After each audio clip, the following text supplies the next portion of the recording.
Greetings. My name is Reverend Dr. Jeff Hood. I serve as spiritual advisor to Anthony Sanchez, an innocent man on death row in Oklahoma. This is David Ballard. He is the private investigator on the case. On December the 20th, 1996, Julie Buskin was abducted from her apartment complex in Norman, Oklahoma, and driven out to Lake Stanley Draper, where she was executed, killed by a shot to the back of the head. Later on that day, her body was found. For years, authorities were unable to pinpoint who committed this heinous crime. They had very little evidence and no suspects. They had a tiny bit of DNA on a leotard that was found at the scene. They used that DNA to try to pinpoint exactly whose DNA would match. They tested hundreds of people and were unable to come up with a match. Multiple years later, they claimed to have gotten a random match based on someone who had been convicted of a felony having to submit their DNA to the state. And that random match that they claimed was Anthony Sanchez. 8 years after the crime, Anthony Sanchez was convicted of capital murder and sentenced to death. We are here to tell you that that conviction and that sentence is a monumental injustice. Anthony Sanchez is innocent, and let me tell you why. At the scene, authorities found a shoe print.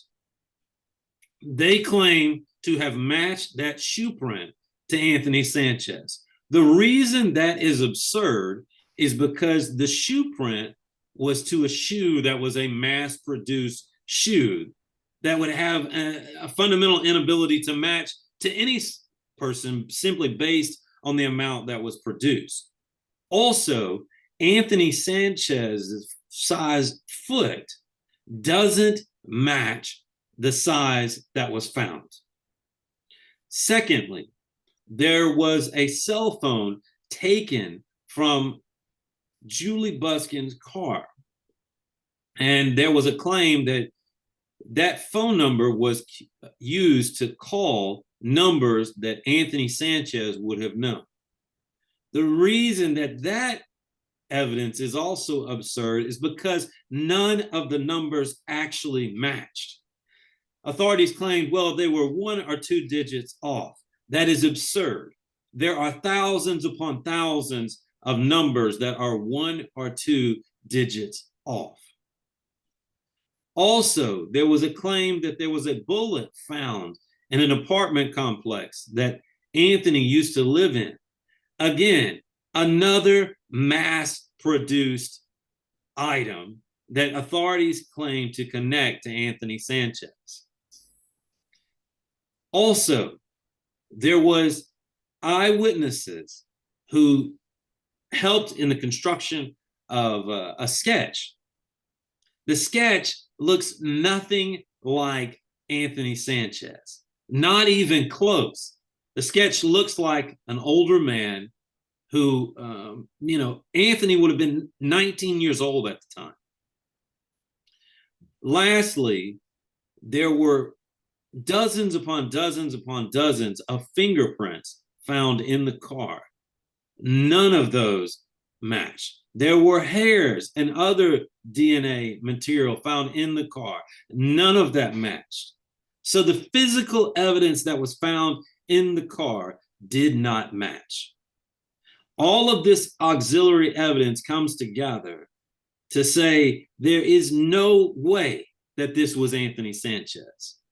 But even more damning to the state's case is the DNA that was found in the scene. And I've invited David here to talk about that DNA and to talk about why we can't rely on that match and why it is so absurd to think that this DNA matches Anthony Sanchez and could have been used to prove his guilt?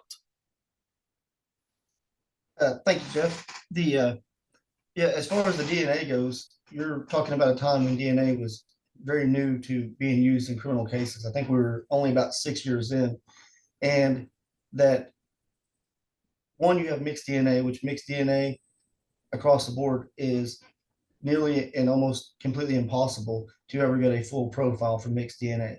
Secondly, the DNA profile that was created that had been tested and tested and tested over throughout until 2000 was using fragmented DNA.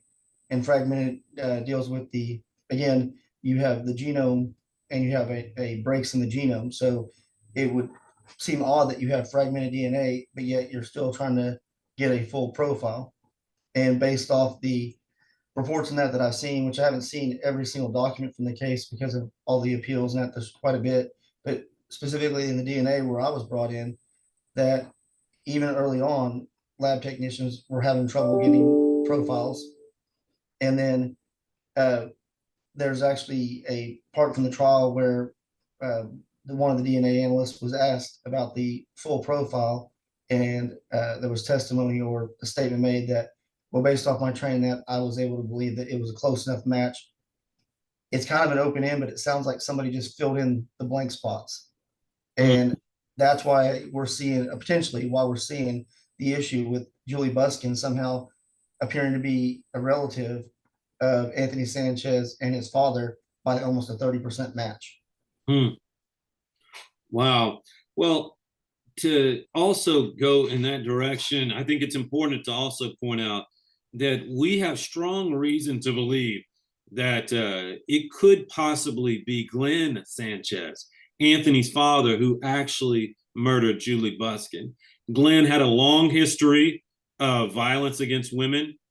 Glenn also was known for, threats and being jealous and upset when he didn't get what he wanted. Glenn also had a long history of leaving spaces, showing up spaces, being sort of a vagabond. We also know that Glenn, on multiple occasions, threatened people with guns, and also threatened women with guns. And lastly, and perhaps most damningly, we know that Glenn Sanchez confessed to killing Julie Buskin at least 3 different occasions before he committed suicide a year ago. That's right. Not only do we have all of this different evidence that speaks to innocence in this case, we also have a confession from another suspect. We've got a footprint that don't fit. We've got numbers that don't fit. We've got a bullet that is so ambiguous that there's no way that it could be used to fit. We've got a sketch that doesn't fit. And we've got DNA that is so questionable that it doesn't fit. And we have another suspect who has actually confessed to the crime. That is why we have no doubt that Anthony Sanchez is an innocent man on death row in Oklahoma and should be freed immediately.